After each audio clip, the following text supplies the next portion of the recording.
a bunch of things rolled into one. The next game, senior day, home game, home win streak, and of course we had the added flavor of a chance to win the West and go ahead and clinch that and get that behind us. So all kind of things on the line.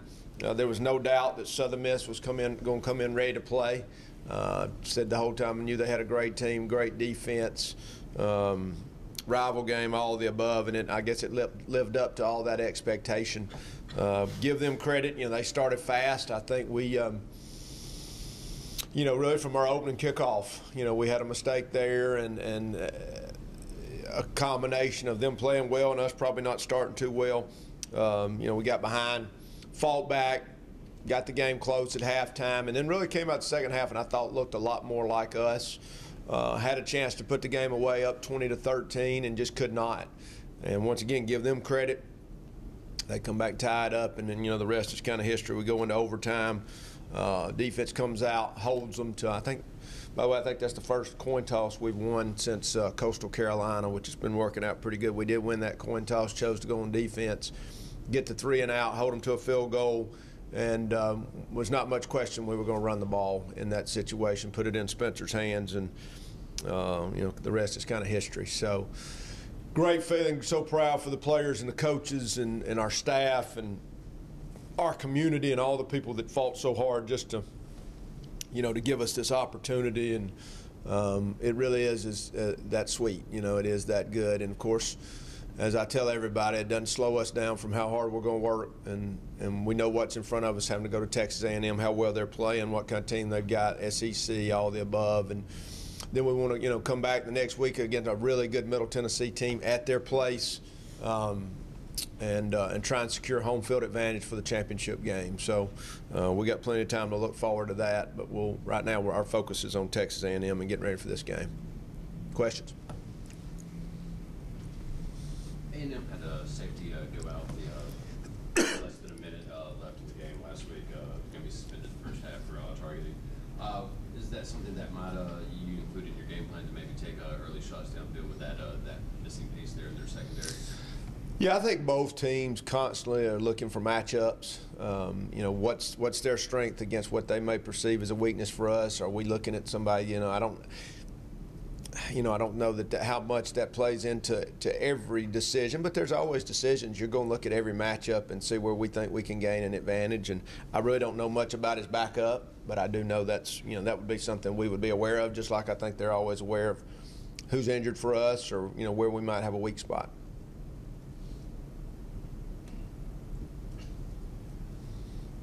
Was it kind of hard getting to sleep Saturday after?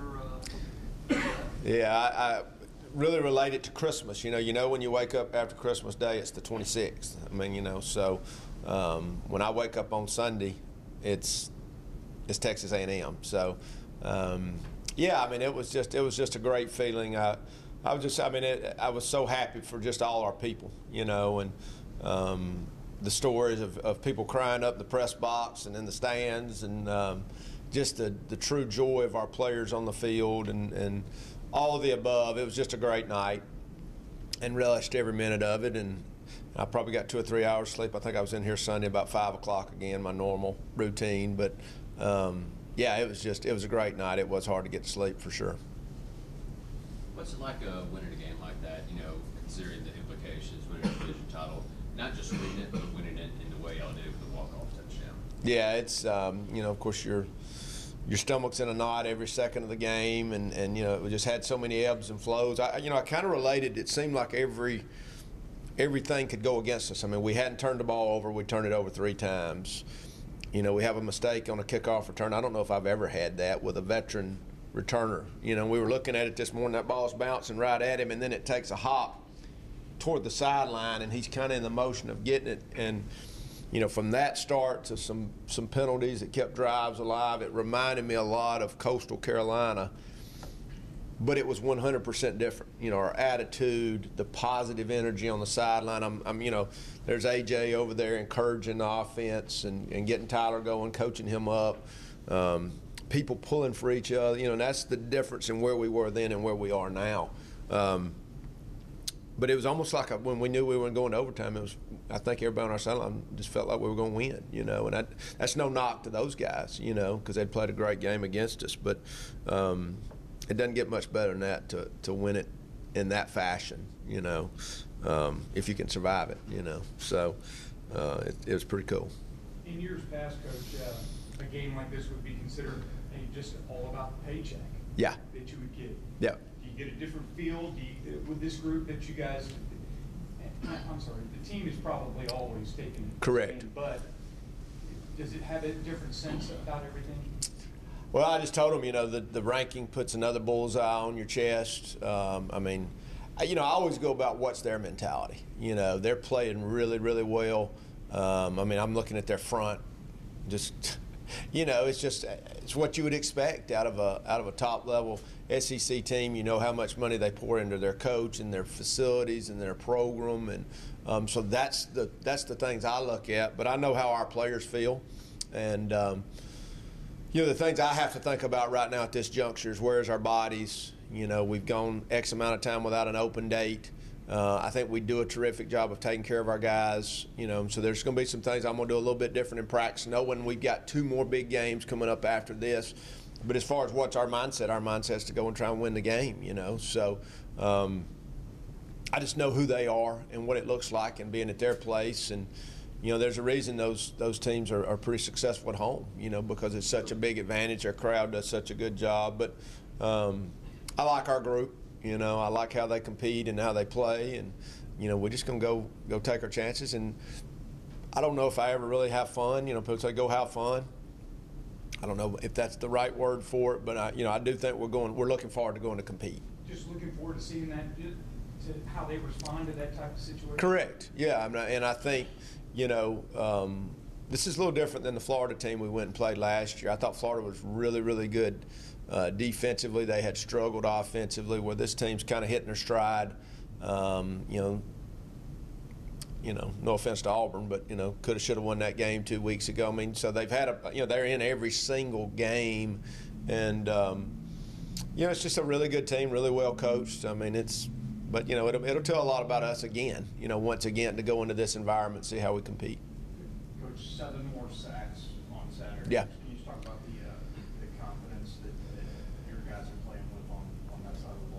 Yeah, you know, we were really disappointed in that screen pass we gave up early, and you know, and I knew there was going to be some things we just had not seen, and you know, but to respond from that, and then the way our front is getting after the passer is just, I mean, and you had 3 or 4 others where somehow he got the ball out.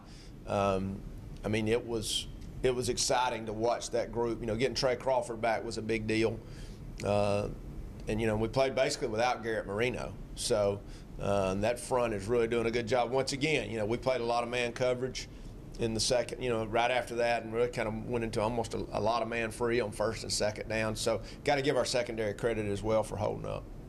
Speaking about that defensive front and how well it was played at home this year, they do have one loss, and that's to Clemson, who has a terrific defense, right, top defense in the country. Do you see that might be an advantage for y'all because y'all's defense have been playing, as aggressive and dominating as Clemson defense has? Yeah, I mean, I think, as I always say, defense travels, you know, and if you're playing great defense, you've always got a chance, and it's week to week, you know. I mean, they've got a dynamic quarterback, you know, skill everywhere. Probably, I mean, no doubt the best running back we've seen other than what we see in practice against our own self. I mean, this guy is just electric. And then their scheme is really good, so it's going to be a good test for our defense again. But I do think when you play good defense, that travels on the road really well. Does that fire up the offensive line and a guy like Spencer going up against another back like that of that caliber to kind of prove that, hey, we run it pretty well here too? I think so. I think you're always looking for challenges. I think. They were disappointed in how we ran the ball Saturday, and that's what happens if somebody stacks the box, and we've got to be able to take advantage of throwing the ball. I think we did some. We got to do a better job of that, in case that happens this week. So we're going to be trying to be ready for that. But this is a really, really good front. I'm not just saying that. I mean, They're really good, and I think historically that's kind of the case for these guys. But it's a really good front, and I feel pretty good about our front as well. So, but I think it'll be a big challenge for our line, no doubt, and tight ends. How about AJ? How's he doing? He's getting better. He is getting better. I mean, there's no doubt there's a situation he's dealing with his shoulders. Nothing that he can't play through. We'll probably fix this. There's no doubt we'll fix it when the season's over. But it's all about getting him stronger this week. He was throwing the ball better at the end of the week. And our goal is to get him back, whether it's this Saturday or Middle Tennessee or even the championship game. He will play again, before the year is over. I think that's all our plan. And Tyler's doing well for us too. So, but his plan and our plan is to play him again before the season's over. There was nothing easy about Saturday through it all, and maybe the way the team played. But what does it say about where this team is now than where it was at the start of the season? And you alluded a little to a different field in the Coastal Carolina game. Just how hard you guys have come. I think it's night and day. I kind of relate it to how we were last year when we think we're ready for ball games, and then you go out and play the game. I think it's the same thing with adversity. You think you're ready for adversity, you talk about adversity, and then how do you really handle it? And, I always say there's a fine line between a guy being a true competitor and hating to lose, and that almost borders on that, if you really look at it, that's almost bordering on the side of, you're out of control because you hate to lose and you don't want to lose any individual competition, but you got to control yourself, and you've got to stay positive, and you've got to pull for each other, and I think that's why I keep going back to that Coastal Carolina. When we came in after the locker room, we said this is how it's going to be from now on, and we're not questioning calls, we're not questioning what happened, we're literally going to move on to the next play. And I think they've done that. I really do. I think they've decided that's what they're going to do. I talk about it all the time, especially Thursday, Friday, and Saturday, that things are going to happen in a game, and it's how you deal with them. And, that's hard for all of us. Like I said, there's Andre Wilson, who's as good a returner as there is, sharp as attack, and he takes the ball out of bounds on the opening kickoff. That put us in a hole, and interceptions, and, we did a few uncharacteristic things. We got to move on. We got to keep playing. We got to put that behind us, and I think those are the things that we did. And that's what I hear from the coaches. The receivers were pulling for the quarterback, and AJ was doing this, and the O-line and the defense. It was just that's what a team looks like. And that's fun to see our evolution to where we are now. Here we are. I don't know if you can get in a much more hostile environment. How are we going to handle that? So it's we can't rest. There's more work to do. Having played half part of last year in an environment like that and going to 1-8, Texas, crazy about football Yep. as we are here, Sure. 100,000 people in that stadium. What kind of lessons did they learn going into an environment like that last year against Florida and bringing it this year? Well, we talked about last year going in, hey, we play at Legion Field. It doesn't get any more historic. We're a pretty big stadium. Now, it's not, always jammed to the rafters with people screaming at you. But we had a few guys, and I was a little surprised that were, looking up in the stands in the pregame, which I wasn't too happy about. I'm hoping we're past that. This is a veteran group. We've kind of been through the wars together. I think that Florida game was a good experience for us, and we just got to go play the game on the field and use that energy, their energy. We talk about it on the road, bring our own energy. It is us. It's our little group, and the few fans we'll bring, but, it is our own energy. And we're going, I think that experience last year will help us, so no doubt. Anything else, Coach? When you decided to stick with it, when the program was shut down and all that, you basically put your career on hold. How sweet is it to get the payoff that you got Saturday, and even more payoffs down the road? Yeah, it's hard to put into words. Just I think satisfaction and I don't know if vindication is a word, but I do feel when we went and asked people to support us, give your money, believe in us. I asked players to believe in what we were going to do and how we were going, and that's the pressure I put on myself every week of there's a lot of people counting on me and us. And so it is very, very satisfying to be at this point right now and say, yeah, we asked you to step up. We asked you to believe in us. and we've delivered. So, you know, a buddy of mine who owns a restaurant told me, and I was asking him about his food, and he said, you know, our goal is to give it to you better than you asked for. And that's kind of, you know, what we want to do is, you know, you hoped it would be good, and it was better than you hoped it would be. So that's kind of how I feel. Just got to keep it going. Yellow prime rib or something like Yeah. It was barbecue, but it was that good. As you reminded me yesterday, though, we do have to keep this going, so no pressure. Only good is the next one, right?